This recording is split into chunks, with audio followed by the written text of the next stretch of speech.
Good morning everyone. मैं पूजा आप सभी का स्वागत करती हूँ सिलेक्शन अड्डा में। कैसे हैं आप सभी लोग? उम्मीद है कि आप सभी एकदम बढ़िया होंगे। तो स्टार्ट करते हैं आज की इस क्लास को। और इस क्लास में आज जो है हम जो पढ़ने वाले हैं आप लोगों की आचार्य रामचंद्र शुक्ल की जो बुक है हिंदी साहित्य का इतिहास, जिसके अंतर्गत जो है हम यहाँ पर आदिकाल पढ़ेंगे, भक्तिकाल पढ़ेंगे, इसके साथ साथ जो है हम रीतिकाल पढ़ेंगे, आधुनिक काल पढ़ेंगे। ठीक है, तो ये सारी चीजें जो आचार्य रामचंद्र शुक्ल की हिंदी साहित्य का जो इतिहास है इसके अंतर्गत ये सब जो है आप लोग पढ़ते हैं। और कहीं ना कहीं आप चाहे यूजीसी नेट की तैयारी करें, चाहे आप सेट एग्जाम की तैयारी करें, या फिर आप टीजीटी पीजीटी की तैयारी करें, यहाँ पर आप लोगों का हिंदी साहित्य पूछा जाता है। तो ये जो बुक है आचार्य रामचंद्र शुक्ल की बुक, ये आप सभी के लिए बहुत महत्वपूर्ण हो जाती है जब आप लोग एग्जाम देते हैं। चाहे जैसे अगर मैं यूजीसी नेट की बात करती हूँ तो यहाँ से जो है ज्यादा से ज्यादा क्वेश्चन आपको देखने को मिलते हैं। ठीक है, जब आप हिंदी साहित्य का इतिहास जो आप लोगों का यूजीसी नेट में जो टोटल सिलेबस है आपका यूनिट 10 तक जो है 1 से लेकर के 10 यूनिट तक जो है आपका बटा हुआ है। 10 यूनिट में से आपकी जो दूसरी यूनिट है आपके सिलेबस की दूसरी यूनिट है हिंदी साहित्य का इतिहास। अब इस दूसरी यूनिट में आप लोग पढ़ते हैं आदिकाल पढ़ते हैं, भक्तिकाल पढ़ते हैं, रीतिकाल पढ़ते हैं और आधुनिक काल पढ़ते हैं। आधुनिक काल के बाद जो है आप लोग भारतेंदु युग, द्विवेदी युग, छायावादोत्तर युग, इसके साथ साथ जो है प्रगतिवाद, प्रयोगवाद आप पढ़ते हैं, नई कविता पढ़ते हैं, साठोत्तरी कविता पढ़ते हैं, समकालीन कविताएं पढ़ते हैं। तो ये सब जो है आप लोगों को यहाँ पर इस हिंदी साहित्य का जो इतिहास है इस बुक के अंतर्गत आप लोगों को पढ़ना है। ठीक है, अब जो है हम इस बुक की अगर हम बात करें, जो कई बार ऐसा होता है कि आपके एग्जाम में इस बुक से जो प्रश्न पूछे जाते हैं, कई बार प्रकरण पूछा जाता है कि यानी कि आपके जो हिंदी साहित्य का इतिहास है इस इतिहास में आदिकाल का जो है, जैसे आदिकाल का जो प्रकरण है वो 4 प्रकरण में पूरे आदिकाल को बांटा गया है। प्रथम प्रकरण का नाम क्या है, द्वितीय प्रकरण का नाम क्या है, तीसरे प्रकरण का नाम क्या है, क्रम कई बार आप लोगों से पूछ लिया जाता है नाम के साथ साथ। तो इस तरीके से आपसे जो प्रश्न पूछे जाते हैं, तो सबसे पहले हम इस बुक को पढ़ने से पहले यहाँ पर मैं आप लोगों को ये बताऊंगी शुक्ल सीरीज के अंतर्गत सबसे पहले जो आप लोग पढ़ेंगे वो पढ़ेंगे प्रथम संस्करण का वक्तव्य। ठीक है, इसके बाद यहाँ पर जो है मैंने पेज नहीं रखे हुए हैं तो आप लोग लिखते भी जा सकते हैं साथ साथ। सबसे पहले जो आज की हम इस क्लास में पढ़ने वाले हैं वो प्रथम संस्करण का वक्तव्य पढ़ने वाले हैं। फिर इसके बाद जो है हम आदिकाल के बारे में पढ़ने वाले हैं। आदिकाल यानी कि आचार्य रामचंद्र शुक्ल की अगर हम बात करें तो इन्होंने आदिकाल को वीरगाथा काल कहा है। जब हम आदिकाल के या फिर जो है हम हिंदी साहित्य के नामकरण और काल विभाजन की बात करेंगे तो वहां पर जो है आप लोगों को मुख्य रूप से ये सारी चीजें देखने को मिल सकती हैं कि कौन से किस विद्वान ने जो है किस लेखक ने इसका नामकरण जो है किस तरीके से किया, किस हिसाब से किया है, इसका जो काल विभाजन है वो किस तरीके से किया है। ठीक है, तो यहाँ पर वीरगाथा काल आचार्य रामचंद्र शुक्ल ने कहा है, यानी कि आदिकाल को ही वीरगाथा काल कहा गया है। और इसके जो प्रकरण है इसको 4 प्रकरण में बांटा गया है। जो पहला प्रकरण है, पहले प्रकरण का नाम है सामान्य परिचय। अब यहाँ पर सामान्य परिचय कहने का मतलब ये है कि आप कोई भी चीज, चाहे हम किसी व्यक्ति के बारे में जाने, किसी व्यक्ति के से जो है मिले, या फिर जो है कोई चीज के बारे में हम जानते हैं, तो हम सबसे पहले क्या करते हैं कि एक उसका जो है हम सामान्य परिचय लेते हैं। ठीक है, उसके बारे में जो है एक सामान्य जानकारी हम लेते हैं। तो जब आप लोग आदिकाल पढ़ेंगे, भक्तिकाल पढ़ेंगे, रीतिकाल पढ़ेंगे और आधुनिक काल पढ़ेंगे, तो सभी जो आपके चारों जो काल हैं इन चारों कालों में सबसे पहले आप लोग क्या पढ़ेंगे, उसका एक सामान्य परिचय पढ़ेंगे। ठीक है, तो पहला प्रत्येक जो काल है उस प्रत्येक काल का जो पहला प्रकरण होगा वो क्या होगा, सामान्य परिचय होगा। ठीक है, इसके बाद जो दूसरा प्रकरण है आपका आदिकाल का, दूसरा प्रकरण है अपभ्रंश काव्य। ध्यान दीजिएगा, लिख भी सकते हैं आप लोग क्योंकि सही मिलान के लिए आप लोगों से प्रश्न यहाँ से आता है। ठीक है, और कई बार तो ये पूछा जाता है कि ये कोई कथन दिया जाता है और ये पूछा जाता है कि ये जो है कौन से प्रकरण में है। ठीक है, तीसरे प्रकरण की बात करें तो जो आदिकाल का जो तीसरा प्रकरण है वो है देश भाषा काव्य। आदिकाल का जो चौथा प्रकरण है वो है फुटकल रचनाएं। जो बची कुची जो रचनाएं है ना वो फुटकल रचनाएं हैं, ठीक है। इसके बाद जो है आपका आदिकाल के बाद आता है कौन सा, भक्ति काल। अब जब हम भक्ति काल की बात करते हैं तो इसको जो है 6 प्रकरण में बांटा गया है। अब मुख्य रूप से आप लोगों ने जो भक्ति काल है, भक्ति काल को आप लोगों ने पढ़ा होगा जब, तो दो चीजें जो है आपने पढ़ी होंगी। एक तो भक्ति काल को दो भागों में जो है बांटा जाता है, दो धाराओं में बांटा जाता है, निर्गुण भक्ति धारा और सगुण भक्ति धारा। अब यह जो निर्गुण और सगुण है ना, इसको भी दो दो भागों में बांटा जाता है, ठीक है। निर्गुण को भी जो है, निर्गुण में आप लोगों का हो जाएगा संध्या काव्य धारा और प्रेम मार्गी, ठीक है। इसके साथ साथ जो आप लोगों का जो सगुण होगा वो राम भक्ति और कृष्ण भक्ति शाखा हो जाएगा। तो अब ये भी जो है दो दो शाखाओं में बट जाएंगे। तो टोटल मिलाकर के जो आपका भक्ति काल है, भक्ति काल को 6 प्रकरण में बांटा गया है, ठीक है। अब जहां हम निर्गुण भक्ति धारा की बात करते हैं, इसको दो भागों में बांटा गया, दो शाखाओं में इसको भी बांटा गया है, दो उपशाखाओं में। ज्ञान मार्गी, जिसका जो प्रतिनिधित्व है वो कबीरदास करते हैं, यानी कि ज्ञान उपदेश देने का जो कार्य रहता है वो किसका रहता है, कबीर का रहता है। इसके बाद निर्गुण के अंतर्गत ही प्रेम मार्गी शाखा आती है, और प्रेम मार्गी शाखा के जो प्रतिनिधित्व करता है वो कौन है, जायसी है, ठीक है। इसी तरीके से सगुण की अगर हम बात करें, सगुण भक्ति धारा जो है इसको भी दो शाखाओं में बांटा जाता है। और कौन कौन सी दो शाखाएं हैं, एक तो कृष्ण भक्ति शाखा जिसका प्रतिनिधित्व सूरदास करते हैं, और दूसरा है आपका कौन सा, राम भक्ति शाखा जिसका प्रतिनिधित्व कौन करते हैं, तुलसीदास जी करते हैं, ठीक है। तो ये 6 प्रकरण आपको किसके अंतर्गत पढ़ना है, आपको जो है भक्ति काल के अंतर्गत पढ़ना है। अब भक्ति काल का जो पहला प्रकरण है, देखिए ये जो सगुण और निर्गुण है, यही सारी चीजें आपको इसमें पढ़ना है, ठीक है। तो पहला जो प्रकरण होगा आपका भक्ति काल का वो क्या होगा, सामान्य परिचय होगा। जो दूसरा प्रकरण होगा वो जो है निर्गुण भक्ति होगा, ज्ञान मार्गी, ठीक है, जिसका नेतृत्व कबीरदास करेंगे। और जो जो तीसरा प्रकरण होगा वो होगा आपका निर्गुण भक्ति ही होगा, बल्कि इसमें जो शाखा आ जाएगी वो कौन सी आ जाएगी, प्रेम मार्ग की शाखा आ जाएगी, जिसका नेतृत्व कौन करते हैं, जायसी करते हैं, ठीक है। अब वही हम चौथे प्रकरण की बात करें, चौथा प्रकरण जो है आपका भक्ति काल का कौन सा है, सगुण भक्ति शाखा। और सगुण भक्ति शाखा के अंतर्गत ही जो शाखा है सगुण भक्ति के अंतर्गत राम भक्ति शाखा, ठीक है। अब ये जो राम भक्ति शाखा है जिसका प्रतिनिधित्व कौन करते हैं, तुलसीदास जी करते हैं। वहीं फिर जो आपका पांचवा प्रकरण आ जाता है, पांचवा प्रकरण है सगुण भक्ति शाखा में कृष्ण भक्ति शाखा, जिसका जो प्रतिनिधित्व है वो कौन करते हैं, कृष्ण भक्ति शाखा का सूरदास जी करते हैं। और सूरदास के बहुत से ऐसे पद है जो कृष्ण से संबंधित हैं, आप लोगों ने पढ़े होंगे कहीं ना कहीं, है ना। इसके अलावा जो आपका छठवां आ जाता है, फुटकल रचनाएं आ जाती हैं। आप देखिए दो चीजें तो आपके लिए बहुत आसान है याद करने के लिए। एक तो कोई भी आप जो है काल पढ़ते हैं, उस काल का जो प्रथम प्रकरण होगा वो क्या होगा, सामान्य परिचय होगा। और उसी काल का जो आपका लास्ट प्रकरण होगा वो क्या होगा, वो जो है आपका फुटकल रचनाएं होंगी, जो बची हुई रचनाएं हैं, ठीक है। तो छठवें प्रकरण में भक्ति काल की क्या आ जाता है, फुटकल रचनाएं आ जाती है, ठीक है। इसके बाद जो है हम बात करते हैं, जो तीसरा काल आता है आपका भक्ति काल के बाद रीति काल आता है, जिसको उत्तर मध्य काल भी कहा जाता है। अब जो रीति काल है, रीति काल को 3 प्रकरण में बांटा गया है। 3 प्रकरण में यहाँ पर जो पहला प्रकरण है, पहले प्रकरण का नाम क्या होगा, वही सामान्य परिचय होगा। दूसरा प्रकरण जो है दूसरे प्रकरण का जो नाम होगा वो रीति ग्रंथकार कवियों का परिचय होगा। और जो तीसरा प्रकरण है रीति काल का, वो रीति काल के अन्य कवि होंगे तीसरे प्रकरण में, यानी कि फुटकल रचनाएं जिसे हम कह सकते हैं एक तरीके से, ठीक है। तो ये रही बात किसकी, रीति काल की। इसके बाद रीति काल के बाद क्या आता है, आपका आता है आधुनिक काल।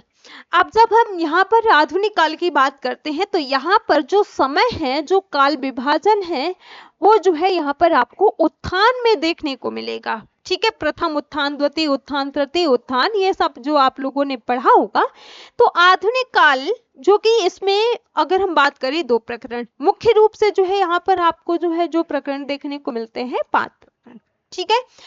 जो दो प्रकरण है, प्रथम जो है सामान्य परिचय है, गद्य का विकास, और दूसरा जो प्रकरण है वो गद्य साहित्य का आविर्भाव यानी कि गद्य साहित्य की शुरुआत है। एक तरीके से हम ये कह सकते हैं, कई बार आप लोगों से एक प्रश्न भी पूछा जाता है कि गद्य साहित्य की शुरुआत जो है कहाँ से होती है। तो मुख्य रूप से जो गद्य साहित्य की शुरुआत है वो कहाँ से होती है, वो जो है आपका आधुनिक काल के अंतर्गत जो गद्य साहित्य की शुरुआत प्रकरण 2 में, ठीक है। इसके साथ साथ जो है आधुनिक गद्य साहित्य की परंपरा का प्रवर्तन, इसमें जो है 5 प्रकरण है। प्रकरण फर्स्ट जो है वो गद्य का प्रवर्तन है, जो कि सामान्य परिचय है। जो आधुनिक काल का जो द्वितीय प्रकरण है वो गद्य का प्रवर्तन यानी कि प्रथम उत्थान यहाँ से शुरू होता है। जो तीसरा प्रकरण है वो गद्य साहित्य का प्रसार, यहाँ से जो है गद्य साहित्य का जो प्रसार है। जो दूसरा प्रकरण है वो द्वितीय उत्थान। जो आपका चौथा प्रकरण है गद्य साहित्य का प्रसार, जो ये जो है आप लोगों का तृतीय उत्थान। और जो पांचवा प्रकरण है गद्य साहित्य का प्रवर्तन, जो कि ये कौन सा है, प्रवर्तन फिर जो है वर्तमान स्थिति, ठीक है। ये क्या है, ये जो है आप लोगों का तृतीय उत्थान, ठीक है। अब यहाँ पर अगर हम बात करते हैं समान परिचय आधुनिक काल जो है काव्य खंड की बात करते हैं, तो प्रकरण 1 जो है काव्य खंड है। जो प्रकरण 2 है वो जो है काव्य खंड की जो है नई धारा है। प्रकरण 1 में प्रथम उत्थान है और जो प्रकरण 2 है वो काव्य खंड की नई धारा है, ठीक है। प्रकरण 3 में जो है काव्य की नई धारा द्वितीय उत्थान शुरू होता है। प्रकरण 4 में जो है काव्य खंड की नई धारा, और यहाँ से जो है आप लोगों का कौन सा, तृतीय उत्थान शुरू हो जाता है, ठीक है। तो ये सारी चीजें यहाँ पर आप लोगों को देखना है। अब जब हम यहाँ पर काल विभाजन की बात करते हैं, जो काल विभाजन है, तो आदि काल को जो है यहाँ पर क्या कहा गया है, आदि काल को जो है वीरगाथा काल, आचार्य रामचंद्र शुक्ल ने वीरगाथा काल कहा है। वही भक्ति काल की बात करें, भक्ति काल का जो दूसरा नाम है वो पूर्व मध्य काल है, आचार्य रामचंद्र शुक्ल ने पूर्व मध्य काल कहा है। रीति काल को जो है उत्तर मध्य काल, और आधुनिक काल को जो है क्या कहा है, इन्होंने गद्य काल कहा है, ठीक है। जब हम इसके नामकरण और काल विभाजन की बात करेंगे, ये सारी चीजें हम देखेंगे, ठीक है। अब यहाँ से आज के इस क्लास में जो हमें शुरू करना है वो क्या शुरू करना है, प्रथम संस्करण का वक्तव्य, ठीक है। सबसे पहले तो हमें ये जानना है कि इस बुक के अंतर्गत जो है किन चीजों का जिक्र हुआ है, आचार्य रामचंद्र शुक्ल ने जो है क्या चीजें बताई हैं। और ध्यान देना है, ये चीज जो है आप लोगों के लिए बहुत महत्वपूर्ण है, क्योंकि यहाँ से प्रश्न जो है आप लोगों से पूछा जाता है, ठीक है। तो प्रथम संस्करण का जो वक्तव्य है, यहाँ से आप लोगों से जो ग्रंथ वगैरह है वहां से प्रश्न पूछा जाता है। तो अब जो इस बुक की शुरुआत है, देखिए पूरे अगर हम 900 वर्षों की हिंदी साहित्य की बात करते हैं, तो इसका जो काल विभाजन है, जो नामकरण किया गया है, वो 4 कालों में इसको जो है बांटा गया है। एक तो आपका आदिकाल, भक्ति काल, रीति काल और आधुनिक काल, ठीक है।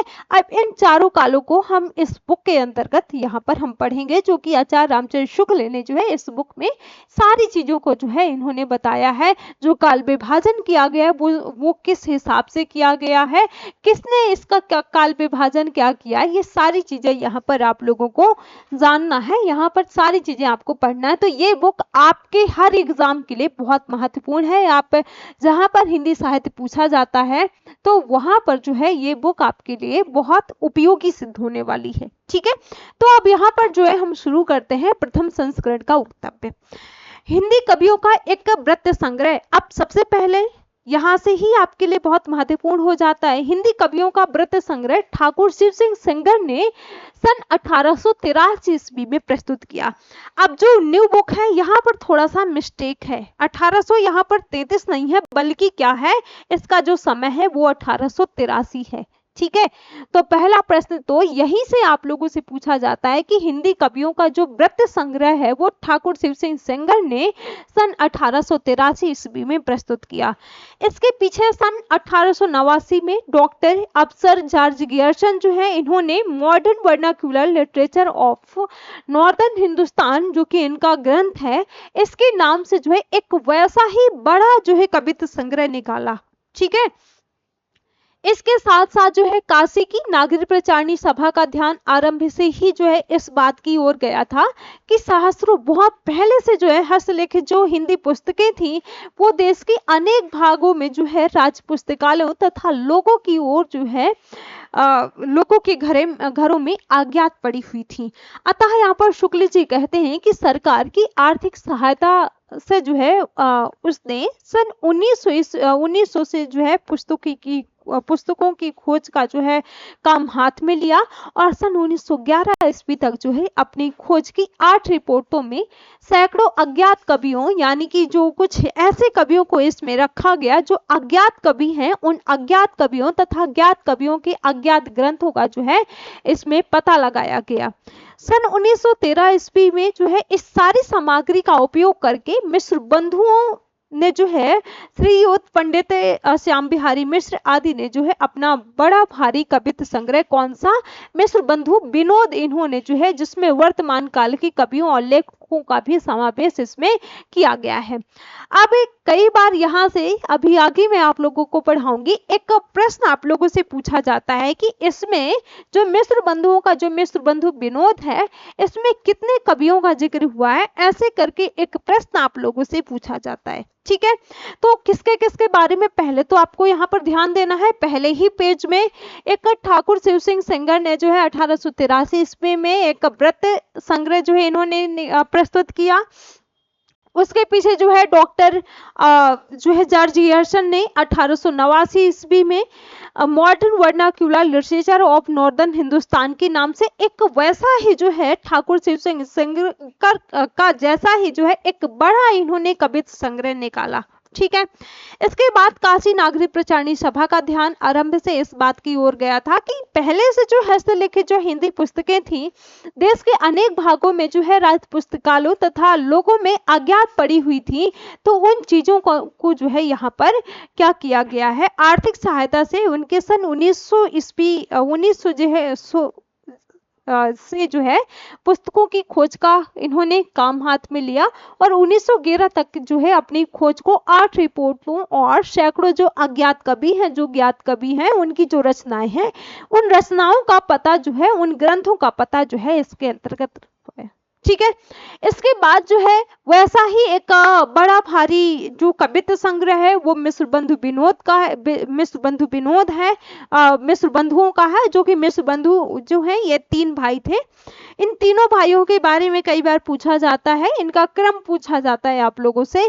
तो मिश्र बंधु विनोद इन्होंने जो है मिश्र बंधुओं ने प्रस्तुत किया जिसमें वर्तमान काल के कवियों और लेखकों का भी जो है समावेश इसमें किया गया है, जो कि 3 भागों में इसको प्रकाशित किया गया है। ठीक है, इसके अलावा अगर हम यहाँ पर बात करें, शुक्ल जी बताते हैं कि इधर जब से विश्वविद्यालयों में हिंदी की उच्च शिक्षा का विधान शुरू होता है तब से उसके साहित्य और विचार श्रृंखलाबद्ध इतिहास की आवश्यकता का अनुभव जो है छात्र और अध्यापक दोनों कर रहे होते हैं। शिक्षित जो जनता है उन जनता की जिन जिन चित्तवृत्तियों प्रवृत्तियों के अनुसार जिन जो है विशेषताओं रचनाओं के अनुसार जो है हमारे साहित्य स्वरूप जो जो प्रवर्तन होते आए हैं, जिन जिन प्रभावों की प्रेरणा से काव्य धारा की विभिन्न विभिन्न जो है शाखाएं फूटती रही हैं, उन सबके सम्यक निरूपण तथा उनकी दृष्टि की हुए जो है सुसंगत काल विभाजन के बिना साहित्य के इतिहास का सच्चा अध्ययन जो है कठिन दिखाई पड़ता है। इस बात को जो है यहाँ पर शुक्ल जी ने बताया। अब एक प्रश्न आप लोगों से पूछा जाता है, वो प्रश्न कहाँ से पूछा जाता है, यहाँ से 700-800 वर्षों की संचित ग्रंथ राशि सामने लगी हुई थी, पर ऐसी निर्दिष्ट सरणियों की उद्भावना नहीं हुई थी जिसके अनुसार सुगमता से इस प्रभुत सामग्री का वर्गीकरण होता है।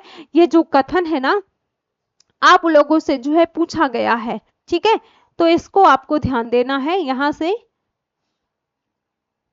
ठीक है, इसके बाद जो है हजारों कवियों की केवल कार्यक्रम से गुथी हुई उपयुक्त जो वृत्तमालाएं हैं साहित्य के इतिहास के अध्ययन में कहां तक सहायता पहुंचा सकती हैं। सारे रचना काल को केवल आदि मध्य पूर्व इत्यादि खंडों में जो है आंख मूंद करके बांट देना, ये भी जो है ना देखना कि खंड के भीतर क्या आता है और क्या नहीं आता है, किसी वृत्त संग्रह को इतिहास नहीं बना सकता है।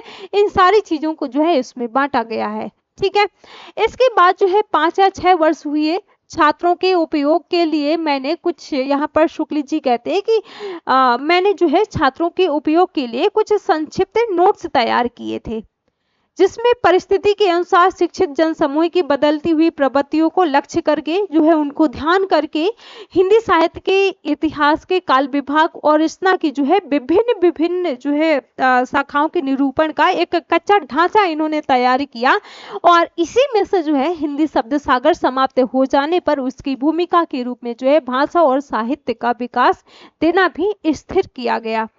अतः यहाँ पर शुक्ल जी कहते हैं कि एक नियत समय के भीतर ही जो है ये इतिहास लिख करके पूरा करना पड़ा शुक्ल जी का जो हिंदी साहित्य का इतिहास है। और साहित्य का इतिहास लिखने के लिए जितनी अधिक सामग्री मैं जरूरी समझता था उतनी तो उस अवधि के भीतर इकट्ठी ना हो सकी, पर जहां तक हो सका, जहां तक संभव हो सका, आवश्यक उपादान रख करके जो है कार्य पूरा किया गया। तो इस बात को जो है यहाँ पर शुक्ल जी बताते हैं। मतलब यहाँ पर कहने का जो प्रथम संस्करण का वक्तव्य है, इसमें शुक्ल जी ये बताते हैं कि इस पूरी पुस्तक को लिखने में क्या कठिनाइयां आई, किन चीजों का ध्यान रखा गया, कैसे कैसे जो है इस पूरी पुस्तक को लिखा गया, कैसे जो है इस पुस्तक को प्रसारित किया गया, ये सारी चीजें जो है यहाँ पर प्रथम संस्करण के वक्तव्य में आचार्य रामचंद्र शुक्ल ने बताया है। ठीक है, इसके बाद यहाँ पर आचार्य रामचंद्र शुक्ल कहते हैं कि इस पुस्तक में जिस पद्धति का अनुसरण किया गया है उसका थोड़े में उल्लेख कर देना जो है आवश्यक जान पड़ता है।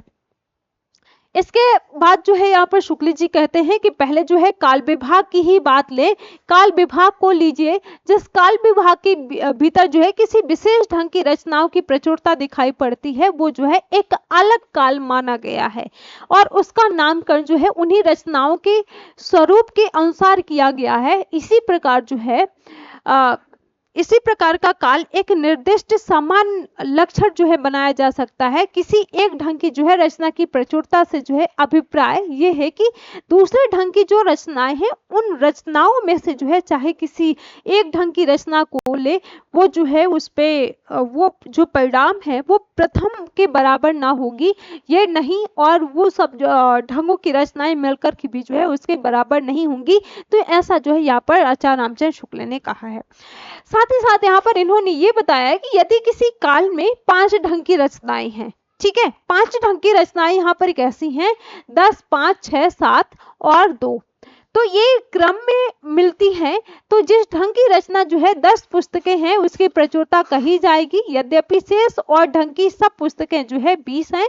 तो ये तो जो है पहली हुई बात। दूसरी बात यहाँ पर शुक्ल जी कहते हैं कि ग्रंथों की प्रसिद्धि की बात करते हैं तो किसी काल के भीतर जो है जिस एक ढंग के बहुत से ग्रंथ प्रसिद्ध चले आते हैं उस ढंग की रचना जो है उस काल के लक्षण के अंतर्गत मानी जाएगी, चाहे और दूसरे ढंग के अप्रसिद्ध और साधारण कोटि की बहुत सी पुस्तकें भी जो है इधर उधर कोनों में पड़ी मिल जाया करे। उन सारी चीजों को जो है यहाँ पर शुक्ल जी ने बताया।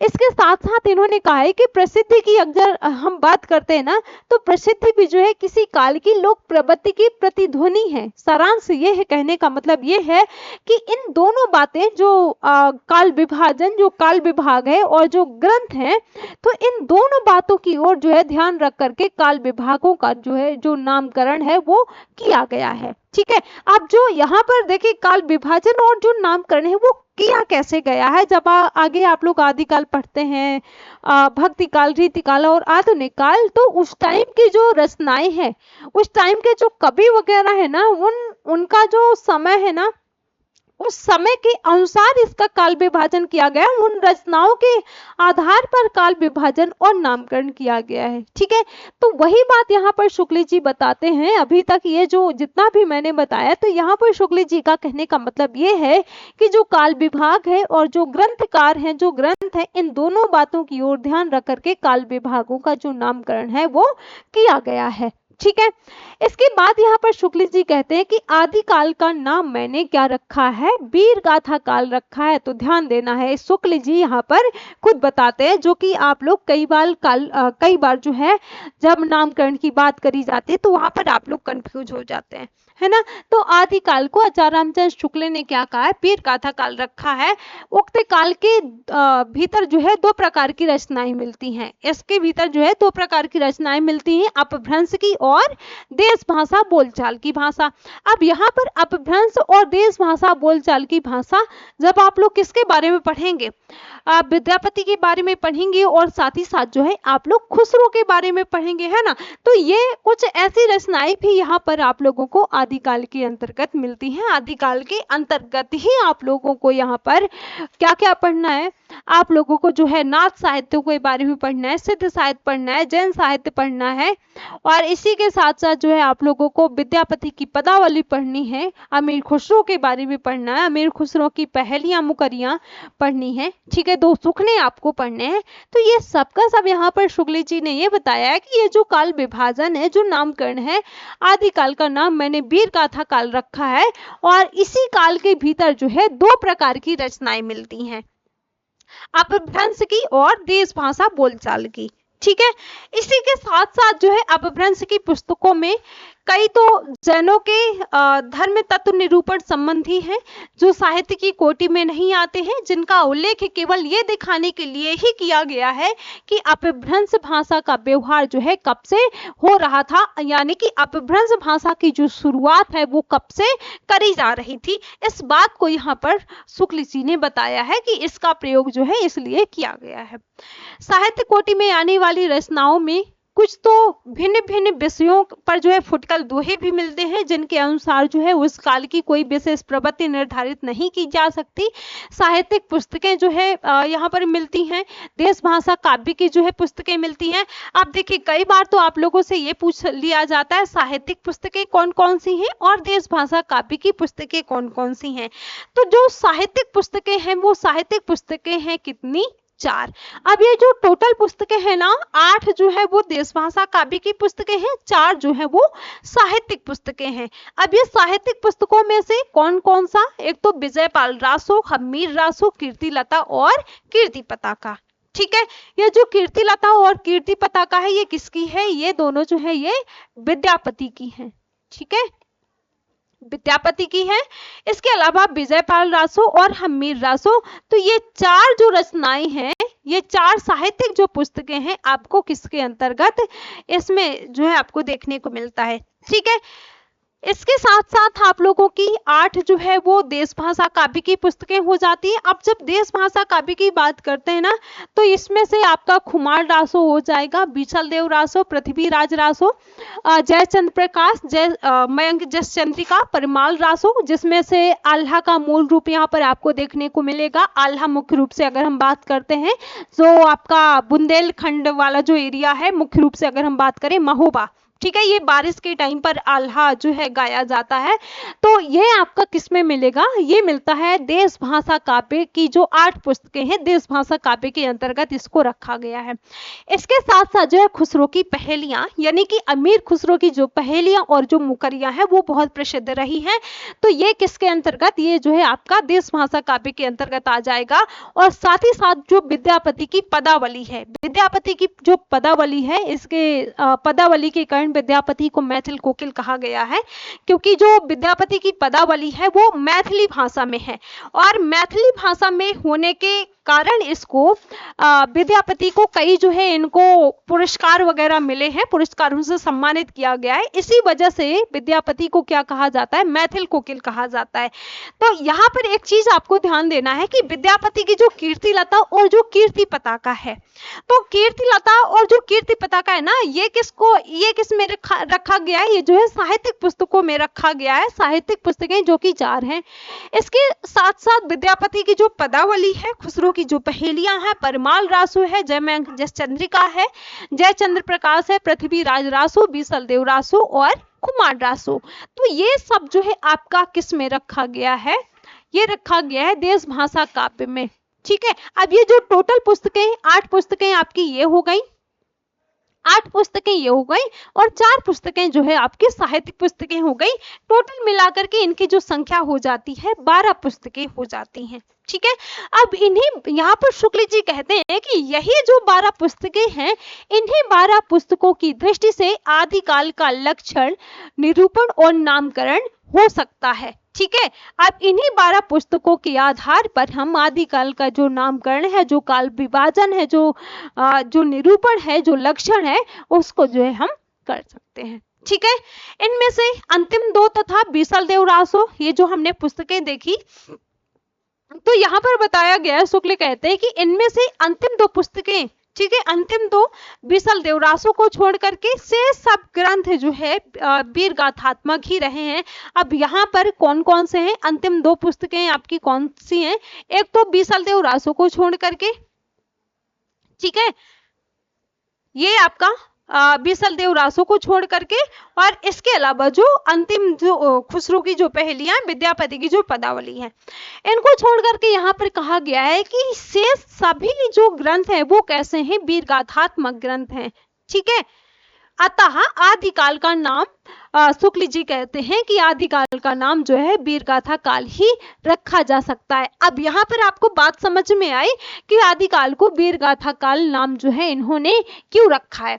अब इसी तरीके से जो विद्वान है, जो आदिकाल को कोई जो है आदिकाल को वीर गाथा काल, या फिर जो है पूर्व मध्य काल, या फिर जो है आपका उत्तर मध्य काल, जो भक्ति काल, रीति काल, आधुनिक काल, गद्य काल, ये कहा गया है। तो इन सभी के पीछे जो काल विभाजन किया गया है ना, तो कोई ना कोई जो है उस टाइम की जो साहित्यिक प्रवृत्तियां रही हैं, जो ग्रंथ वगैरह रहे हैं, जो पुस्तकें रही हैं, तो इसी के माध्यम से जो है काल विभाजन किया गया है। जैसे यहाँ पर शुक्ल जी ने बताया इन पुस्तकों के बारे में, ये जो 12 पुस्तकें हैं, इन 12 पुस्तकों के बारे में शुक्ल जी ने बताया और कहा कि इन पुस्तकों में से अंतिम जो 2 पुस्तकें हैं और बीसलदेव रासो, इनको छोड़ करके जो सभी के सभी ग्रंथ हैं ना, इन ग्रंथों को जो है वीर गाथात्मक ग्रंथ है। अतः इस चीज से हम ये कह सकते हैं कि आदिकाल का जो नाम है वो वीर गाथा काल ही रखा जा सकता है। ठीक है। तो आदिकाल को वीर गाथा काल आचार्य रामचंद्र शुक्ल ने क्यों रखा है, ये बात यहाँ पर आप लोगों को समझ लेनी है। इसके साथ साथ यहाँ पर शुक्ल जी कहते हैं कि जिस सामाजिक या राजनीतिक परिस्थिति की प्रेरणा से वीर गाथाओं की प्रवृत्ति रही है, उसका सम्यक निरूपण पुस्तक में जो है कर दिया गया है, यानी कि इसी में जो है कर दिया गया है, शुक्ल जी कहते हैं। इसके बाद यहाँ पर मिश्र बंधुओं ने इस आदिकाल के भीतर जो है इतनी पुस्तकों की और नामावली दी है। मिश्र बंधुओं ने जो है आदिकाल के भीतर इन और पुस्तकों को भी जो है इन्होंने बताया है। अब इनकी कौन कौन सी पुस्तकें हैं, इन्होंने जो पुस्तक बताई है वो भगवत गीता बताया, इन्होंने वृद्ध नौकार बताया है, वर्तमान बताया है, समंत सार बताया है, पत्तली बताया है, अनन्य योग बताया है, जम्मू स्वामी रास बताया इन्होंने, साथ ही साथ जो है रेवतगिरी रास बताया है, और नेमिनाथ चौपाई। अब ये नेमिनाथ चौपाई है, यहाँ से प्रश्न पूछा जाता है, ओएस माला, उपदेश माला, ये भी पूछा जाता है। ठीक है। तो ये पुस्तकें आदिकाल के भीतर, इतने पुस्तकों की नामावली किसने दी है, मिश्र बंधुओं ने दी है। ठीक है। तो इस बात का आपको ध्यान रखना है। इसके साथ साथ इसमें से नंबर 1 तो पीछे की रचना है, जो पहली वाली जो रचना है ना भगवत गीता, तो इसके बारे में शुक्ल जी ने यहाँ पर बताया कि पहली जो रचना है वो पीछे की रचना है, जैसा कि उसकी इस भाषा से जो है स्पष्ट होता है, इस रचना की जो है भाषा से स्पष्ट होता है। इसकी भाषा क्या है, इस रचना की जो है भाषा ये बताई गई कि तेही दिन कथा किन मन लाई, हरि के नाम गीत चित आई, सुमरो गुरु गोविंद के पाऊं, आगम अपार है जा करनाऊं। जो वीर रस की पुरानी परिपाटी के अनुसार कहीं वर्णों का द्वित्व देख करके ही जो है प्राकृत भाषा की भाषा, और कहीं जो है चौपाई देख करके ही अवधि या बैशवाड़ी समझते हैं। जो भाव को थाट और विचार को जो है फीलिंग कहते हैं, वे यदि उद्धृत पदों को शब्द 1000 की क्या संबत जो है 500 की भी बताएं तो आश्चर्य की बात नहीं होगी। यहाँ पर शुक्ल जी इस बात को कहते हैं। पुस्तक की जो है संवत सूचक पंक्ति का ये गड़बड़ पाठ ही जो है सावधान करने के लिए काफी है, सहज तो जो है संपूर्ण जाना जाता है। इस बात को यहाँ पर शुक्ल जी ने बताया, यानी कि प्रथम जो वक्तव्य है ना, इस प्रथम वक्तव्य में कहने का मतलब प्रथम संस्करण का जो वक्तव्य है इस पुस्तक में किन चीजों को बताया है, वही यहाँ पर उनका कहने का मतलब है। ठीक है। है। अब यहाँ पर शुक्ल जी कहते हैं कि अब शेष रही 9 पुस्तकों की बात। उसमें से नंबर 2 जो है 2, 7, 9 और 10 जैन धर्म के जो है तत्व निरूपण पर है और साहित्य कोटि में नहीं आ सकती हैं। नंबर 6 जो है ये जो है योग पुस्तक है। नंबर 3 और 4 जो है केवल नोटिस मात्र है, विषयों का कुछ भी विवरण नहीं इसमें दिया गया है। इस प्रकार केवल साहित्यिक पुस्तकें जो है कितनी बचती हैं, 2 पुस्तकें बचती हैं जो वर्णनात्मक है। एक में जो है नंद के जीवनार्थ का वर्णन है और दूसरे में जो है गुजरात के रैवत पर्वत का वर्णन है। ठीक है, तो अब इन दोनों पुस्तकों के बारे में आपको ध्यान देना। अतः इन पुस्तकों की नामावली से मेरे निश्चय में जो है किसी प्रकार का अंतर नहीं पड़ सकता है। यदि ये भिन्न भिन्न प्रकार की 9 पुस्तकें जो है साहित्यिक भी होती हैं तो भी जो है मेरे नामकरण में कोई बाधा नहीं डाल सकता है, क्योंकि मैंने जो है 9 प्रसिद्ध वीरगाथात्मक पुस्तकों का उल्लेख किया है। इस बात को यहाँ पर पूरे साक्ष्य के साथ जो है यहाँ पर आचार्य रामचंद्र शुक्ल जी कहते हैं। ठीक है, इतना जो है यहाँ पर कहते हैं कि ये जो 9 पुस्तकें हैं ना, इन 9 पुस्तकों के आधार पर कोई जो है जो इन्होंने काल विभाजन किया, जो इन्होंने वीरगाथा काल जो नाम रखा है ना, इसमें जो है कोई भी बाधा नहीं डाल सकता है। ठीक है, इसके बाद जो है यहाँ पर शुक्ल जी कहते हैं कि एक ही काल और एक ही कोटि की रचना के भीतर जहाँ भिन्न भिन्न प्रकार की परंपराएं चली हुई पाई गई हैं, तो वहाँ अलग अलग शाखाएं करके जो है सामग्री का विभाग किया गया है। जैसे भक्ति काल की बात करते हैं तो भक्ति काल के भीतर जो है पहले तो 2 काव्य धाराएं निर्गुण धारा और सगुण धाराएं निर्दिष्ट की गई हैं। फिर जो है प्रत्येक धारा की 2-2 शाखाएं स्पष्ट रूप से लक्षित हुई हैं। जैसे निर्गुण धारा की जो ज्ञानाश्रयी और प्रेम मार्गी यानी कि सूफी शाखा, तथा सगुण धारा की जो है 2 शाखाएं बांटी गई हैं। सगुण को भी जो है जो कि राम भक्ति और कृष्ण भक्ति। ठीक है, इन धाराओं और शाखाओं की प्रतिष्ठा यो ही मनमाने ढंग पर नहीं करी गई है, ऐसा भी यहाँ पर शुक्ल जी कहते हैं। उनकी एक दूसरे से जो है अलग करने वाली विशेषताएं अच्छी तरह जो है दिखाई भी गई हैं और देखते ही ध्यान में आ भी जाएगा। इस बात को भी जो है यहाँ पर आचार्य रामचंद्र शुक्ल ने बताया है। ठीक है, इसके साथ साथ जो है यहाँ पर शुक्ल जी कहते हैं कि रीति काल के भीतर जो है रीतिबद्ध रचना की जो परंपरा चली आ रही है उसका उपविभाग करने का कोई संगत आधार मुझे नहीं मिला है। इस बात को भी यहाँ पर शुक्ल जी बताते हैं और कहते हैं कि रचना के स्वरूप आदि में कोई स्पष्ट भेद निरूपित किए बिना जो है विभाग कैसे किया जा सकता है।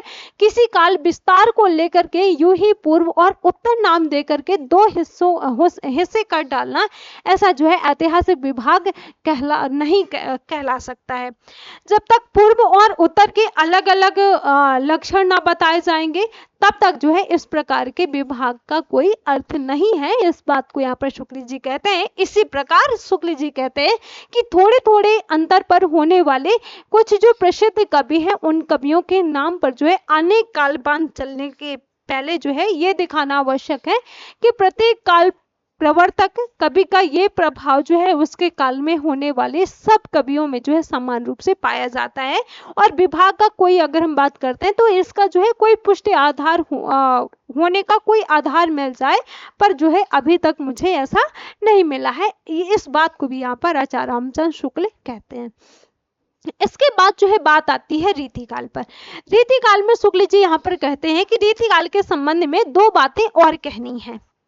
अब यहाँ पर 2 बातें और क्या कहते हैं शुक्ल जी, कहते हैं कि इस काल के कवियों के जो है परिचयात्मक वृत्तों की जो है छानबीन में मैं अधिक जो है प्रवृत्त नहीं हुआ हूँ। ठीक है, इस बात को यहाँ पर स्पष्ट रूप से आचार्य रामचंद्र शुक्ल जी कहते हैं कि रीतिकाल के जो कवि है ना, इन कवियों का जो परिचय है या फिर हम कहें कि इन कवियों के जो है परिचयात्मक व्रतों की छानबीन में शुक्ल जी कहते हैं कि मैं अधिक जो है प्रवृत्त नहीं हुआ हूँ, क्योंकि मेरा उद्देश्य जो है अपने साहित्य के इतिहास का एक पक्का और व्यवस्थित ढांचा जो है खड़ा करना है। एक पक्का और व्यवस्थित ढांचा जो है तैयार करना था, ना कि कवि कीर्तन करना।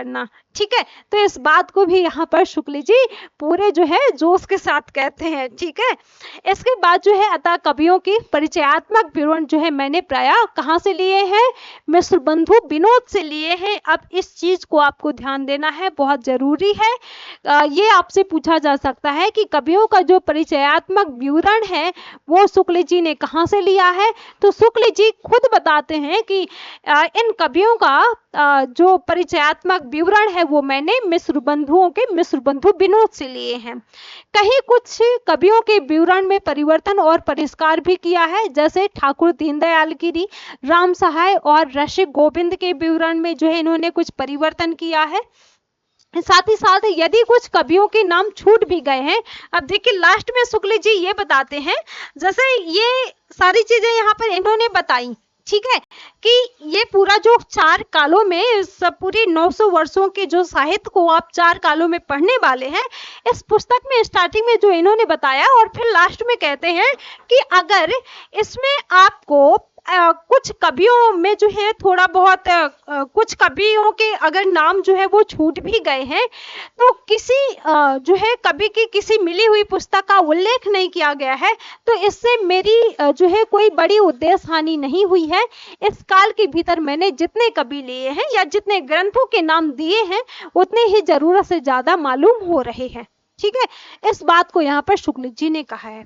साथ ही साथ यहाँ पर जो है रीतिकाल या फिर जो और किसी काल के कवियों की साहित्यिक विशेषताओं के संबंध में मैंने जो संक्षिप्त विचार प्रकट किए हैं ना, वे दिग्दर्शन मात्र के लिए किए हैं, यहाँ पर शुक्ल जी बताते हैं।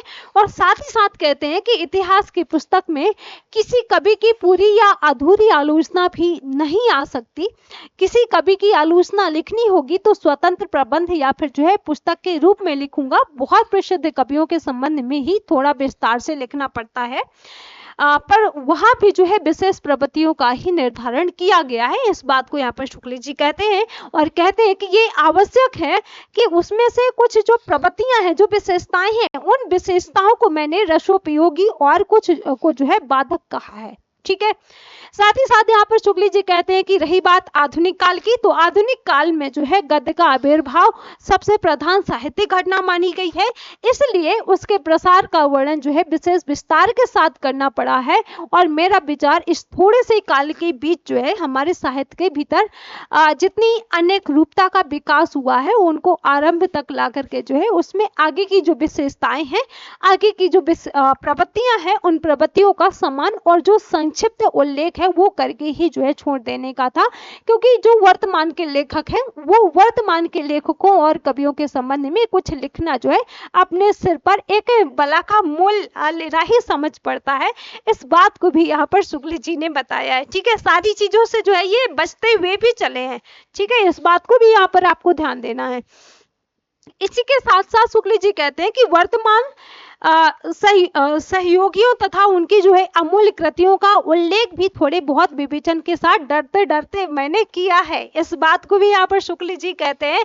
अब देखिए, लिखा तो इन्होंने सारी चीजें हैं, अब इस चीज को यहाँ पर जो है उजागर करते हैं कि कहीं कोई अगर गलती है, कोई विशेषता है, कोई किसी रचना को अगर मैं नहीं लिख सका हूं, तो उस बात को यहाँ पर कहते हैं कि जो कुछ अपने जो सहयोगी है, वर्तमान सहयोगी तथा उनकी जो अमूल जो विशेषताएं हैं, उन विशेषताओं का उल्लेख भी इन्होंने किया है। जो थोड़ी बहुत विवेचन जो इन्होंने किया है वो भी ये कहते हैं मैंने बहुत डरते डरते किया है। ठीक है, इस बात को भी यहाँ पर शुक्ल जी कहते हैं।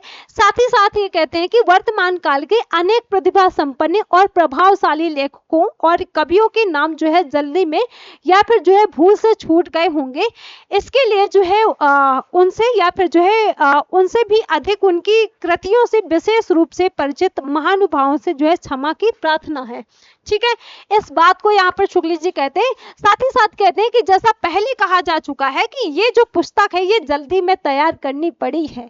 इससे जो है इसका जो रूप है, इसका रूप जो मैं रखना चाहता था वो भी जो है इसे पूरा प्राप्त नहीं हो सका है। कवियों और लेखकों के जो नामोल्लेख हैं, उन नामोल्लेखों के संबंध में एक बात का निवेदन और है, यहाँ पर शुक्ल जी करते हैं और कहते कि इस पुस्तक का उद्देश्य जो है उद्देश्य संग्रह नहीं था। इससे जो है आधुनिक काल के अंतर्गत समांग लक्षणों और प्रवृत्तियों के वर्णन की ओर जो है अधिक ध्यान दिया गया। अगले संस्करण में इस काल का प्रसार कुछ और अधिक हो सकता है, इस बात को शुक्ल जी ने अपने इस बुक में बताया है। साथ ही साथ यहाँ पर शुक्ल जी कहते हैं कि कहने की आवश्यकता नहीं है कि हिंदी साहित्य का ये इतिहास जो है हिंदी शब्द सागर की भूमिका के रूप में ही जो है हिंदी साहित्य का विकास के नाम से सन 1929 के जो है जनवरी महीने में निकल चुका है। इस अलग पुस्तक कार का संस्करण में जो है बहुत सी बातें बताई गई हैं, विशेष रूप से आदि और अंत में। आदिकाल के भीतर अपभ्रंश की रचनाएं भी जो है ले ली गई हैं, क्योंकि वे सदा से जो है भाषा काव्य के अंतर्गत ही मानी जाती रही हैं। कवि परंपरा के बीच जो है प्रचलित जनश्रुति कई ऐसे भाषा काव्यों के नाम जो है गिनाती चली आई हैं जो अपभ्रंश में हैं, जैसे कुमारपाल चरित और शारंगधर कृत्य, हम्मीर रासो। और हम्मीर रासो का पता नहीं है, इसके बारे में भी यहाँ पर शुक्ल जी ने कहा है। पर प्राकृत पिंगलम सूत्र उलटते पुलटते मुझे जो है हम्मीर के युद्धों के वर्णन वाले कई बहुत से जो है ओजस्वी पद छंदों के उदाहरण में जो है मुझे मिले हैं। मुझे पूर्ण निश्चय हो गया है कि ये पद जो है सारंगधर के प्रसिद्ध हम्मीर रासो की ही है, ऐसा भी यहाँ पर शुक्ल जी बताते हैं। ठीक है, साथ ही साथ यहाँ पर आधुनिक काल के अंत में वर्तमान काल की जो है कुछ विशेष प्रवृत्तियों के वर्णन को थोड़ा और पल्लवित इसलिए करना पड़ा है। शुक्ल जी कहते हैं कि जैसे उन जो प्रवृत्तियां हैं उन विशेषताओं के मूल का ठीक ठीक जो है पता केवल हिंदी पढ़ने वालों को भी जो है हो जाए और वे धोखे में ना रह करके स्वतंत्र विचार में सामर्थ हों, इस बात को यहाँ पर इन्होंने कहा है। साथ ही साथ जो है शुक्ल जी कहते हैं कि मिश्र बंधुओं की जो है प्रकांड जो कवित्त संग्रह है, इस कवित्त संग्रह मिश्र बंधु विनोद का उल्लेख हो चुका है। रीतिकाल के कवियों का परिचय लिखने में मैंने प्राय उक्त ग्रंथ यानी कि जो कवित्त संग्रह है ना, इससे विवरण लिए हैं मिश्र बंधुओं के। और अतः आधुनिक शिष्टता के अनुसार जो है उनके उत्साही और परिश्रमी संकलनकर्ताओं को जो है ध्यान देना मैं बहुत जरूरी समझता हूँ। हिंदी पुस्तकों की खोज की रिपोर्ट भी जो है मुझे समय समय पर विशेषता संदेह के स्थल आने की उलटनी पड़ी है। राय साहब बाबू, श्याम सुंदर दास बीए की जो है हिंदी कवित्त रत्नमाला, श्रीयुत राम नरेश त्रिपाठी की कविता कौमुदी तथा श्रीयुत वियोगी हरि जी की जो है ब्रज माधुरी सार से भी जो है बहुत कुछ सामग्री मिली है, इस बात को भी यहाँ पर उल्लेख किया शुक्ल जी ने। अतः शुक्ल जी कहते हैं कि अतः उक्त तीनों महानुभाव, ये जो तीनों व्यक्तियों के बारे में इन्होंने बताया, तीनों लेखों के बारे में बताया, इन तीनों महानुभावों के प्रति मैं अपनी कृतज्ञता प्रकट करता हूँ। लास्ट में शुक्ल जी कहते हैं और कहते हैं कि आधुनिक काल के प्रारंभिक जो प्रकरण है वो लिखते समय जिस कठिनता का सामना करना पड़ा है उसमें मेरे बड़े पुराने मित्र पंडित केदारनाथ पाठक ही जो है काम आए हैं, यानी कि इनकी जो है हेल्प हुई है। ठीक है, पर ना आज तक जो है मैंने उन्हें किसी बात के लिए धन्यवाद दिया है और ना जो है देने की हिम्मत कर सकता हूँ। धन्यवाद को वे आजकल की जो है एक बदमाशी समझते हैं। तो ऐसा जो है इन्होंने किसके बारे में कहा है? केदारनाथ पाठक के बारे में कहा है। ठीक है, और केदारनाथ पाठक का इन्होंने सहारा लिया है और इनके बारे में जो है ये लास्ट में बताते हैं। ठीक है, इसके बाद जो है अब शुक्ल जी कहते हैं कि इस कार्य में इस पूरी जो पुस्तक है, इस पूरी पुस्तक में जो है मुझसे जो भूल चूक हुई है, ठीक है, लास्ट में लोग कह देते हैं ना, कोई भी कार्य करके कह देते हैं कि अच्छा मैंने ये काम कर दिया, अब मुझसे जो भूल चूक हुई हो वो जो है मुझे माफ करना है ना। तो वही चीज यहाँ पर लास्ट में शुक्ल जी भी बताते हैं कि इस कार्य में मुझसे जो भूल चूक हुई उनके जो है सुधार की, जो त्रुटियां रह गई उनकी पूर्ति की, और जो अपराध बन पड़े उनकी क्षमा की पूरी आशा करके ही जो है मैं अपने श्रम के कुछ संतोष लाभ जो है कर सकता हूँ। श्री रामचंद्र शुक्ल, काशी आचार्य शुक्ल जो है 5/1986। तो इस जब जो है इस पुस्तक में इन्होंने इस बात को कहा है। ठीक है, तो ये सारी चीजें यहाँ पर आप लोगों को ध्यान देना है। इसके बाद यहाँ पर इसकी चर्चा कर लेते हैं। संशोधित और प्रवर्तित संस्करण के संबंध में दो बातें और यहाँ पर शुक्ल जी कहते हैं। अब इसके बारे में यहाँ पर क्या कहते हैं, शुक्ल जी कहते हैं कि कई संस्करणों के उपरांत इस पुस्तक के परिमार्जन का पहला अवसर मिला और इसमें कुछ जो है आवश्यक संशोधन के अतिरिक्त बहुत सी बातें जो है बढ़ानी पड़ी। आदिकाल के भीतर वज्रयानी सिद्धों और नाथ पंथी योगियों की परंपराओं का कुछ विस्तार के साथ वर्णन ये दिखाने के लिए करना पड़ा कि कबीर द्वारा प्रवर्तित निर्गुण संत मत के प्रचार के लिए जो है किस प्रकार की उन्होंने पहले से रास्ता तैयार कर दिया है। दूसरा उद्देश्य ये स्पष्ट करने का भी था कि सिद्धों और योगियों की रचनाएं साहित्य कोटि में नहीं आती और योग धारा काव्य या फिर जो है साहित्य की कई धारा जो है नहीं मानी जा सकती। साथ ही साथ इन्होंने भक्ति काल के संबंध में कहा कि भक्ति काल के अंतर्गत स्वामी रामानंद और नामदेव पर जो है विशेष रूप से विचार किया गया है क्योंकि उनके संबंध में अनेक प्रकार की बातें प्रचलित हैं। रीति काल के संबंध में इन्होंने कहा कि सामान्य परिचय में हिंदी के अलंकार ग्रंथों की परंपरा के उद्गम और विकास को कुछ अधिक विस्तार के साथ दिखाया गया है और साथ ही साथ जो है घनानंद आदि कुछ जो है मुख्य कवियों का आलोचनात्मक परिचय भी जो है विशेष रूप से इसमें विशेष रूप से मिलेगा। इस बात को भी यहाँ पर शुक्ल जी कहते हैं। इसके बाद जो है बात आती है आधुनिक काल की। आधुनिक काल के भीतर यहाँ पर शुक्ल जी कहते हैं कि इसके भीतर जो है खड़ी बोली गद्य का इतिहास और इधर जो कुछ जो है सामग्री मिली उसकी दृष्टि से जो है एक नए रूप में जो है सामने लाया गया। हिंदी के मार्ग में जो जो विलक्षण बाधाएं पड़ी हैं उनका भी जो है सविस्तार इसमें उल्लेख किया गया है। पिछले जो संस्करण है उन संस्करणों में वर्तमान अर्थात आजकल चलते हुए साहित्य की जो मुख्य प्रवृत्तियां हैं, जो मुख्य विशेषताएं हैं, उन विशेषताओं का संकेत मात्र करके जो है छोड़ दिया गया था। इस संस्करण में सामयिक साहित्य का जो है अब तक का आलोचनात्मक विवरण दे दिया गया है जिससे आज तक के साहित्य की जो है गतिविधि का पूरा परिचय प्राप्त होगा। इस बात को यहाँ पर शुक्ल जी कहते हैं और शुक्ल जी कहते हैं कि इस पुस्तक के संबंध में कहते हैं कि आशा है कि इस संशोधित और प्रवर्धित रूप में ये इतिहास जो है विशेष रूप से उपयोगी सिद्ध होगा। ठीक है, इस बात को यहाँ पर शुक्ल जी बताते हैं। इसके साथ साथ यहाँ पर आचार्य रामचंद्र शुक्ल अक्षय तृतीया संवत 1997 ये समय भी आप लोग याद रख सकते हैं। ठीक है, इसके बाद जब हम कल की क्लास में पढ़ेंगे ये जो आप लोगों का काल विभाजन है, एक मिनट चलिए इसको भी देख लेते हैं। बाकी हम जो प्रकरण फर्स्ट है ना सामान्य परिचय, इससे यहाँ से जो है हम कल की क्लास में पढ़ेंगे।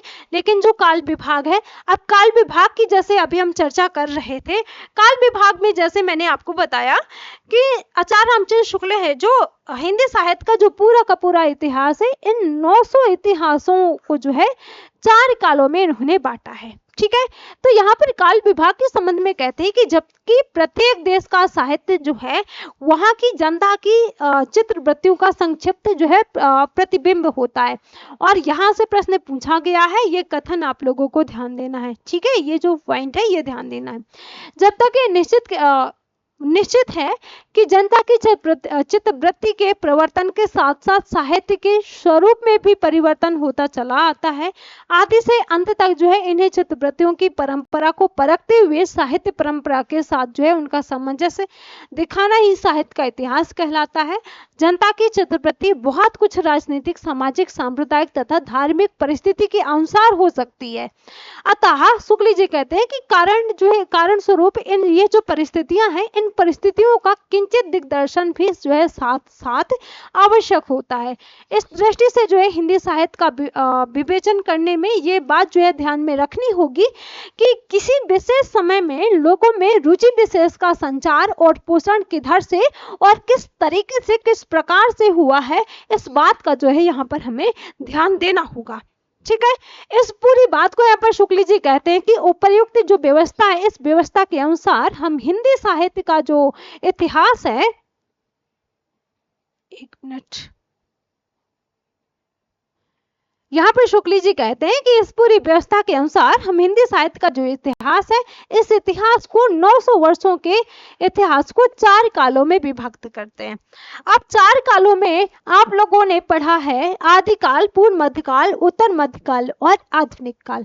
तो आचार्य रामचंद्र शुक्ल ने जो इसका समय माना है ना, वो समय भी आप लोगों को याद रखना है। ठीक है।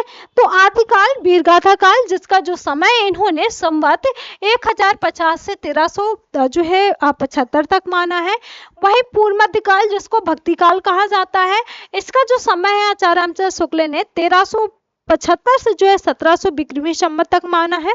उत्तर मध्यकाल का जो समय है, जिसको रीति काल कहा जाता है, तो इसका जो समय है संवत 1700 से जो है 1900 बिक्रीमी संवत तक माना है। और आधुनिक काल, जिसको गद्य काल कहा जाता है, इसका जो समय है वो 1900 से 1984 तक माना है।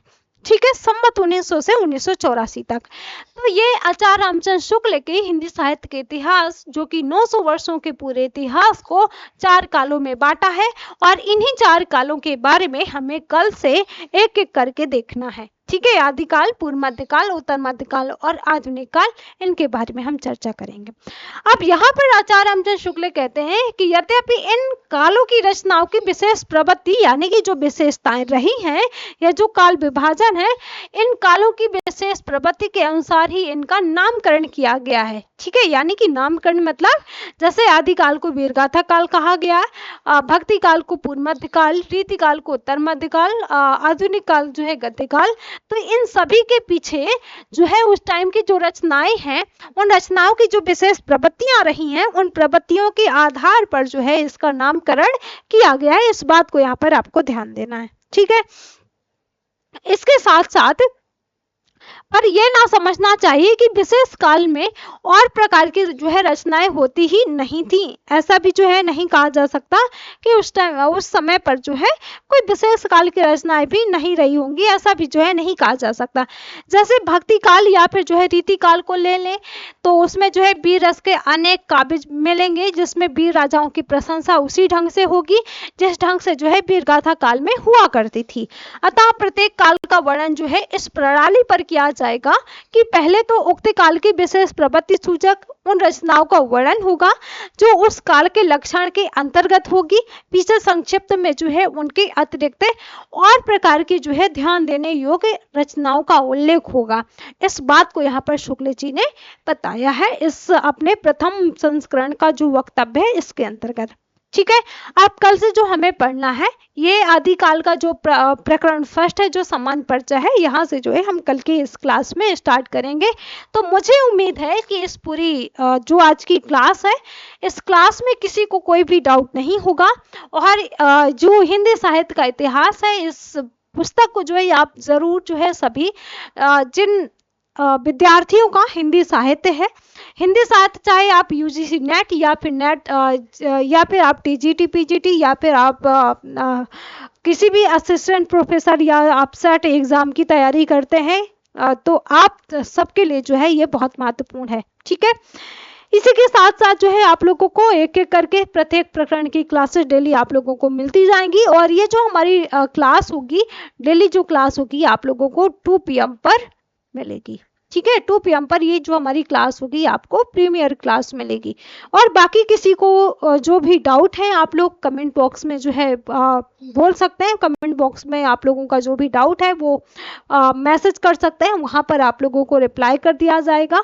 ठीक है, तो चलिए मिलते हैं आप सभी को अगली क्लास में। सभी को बाय बाय, थैंक यू।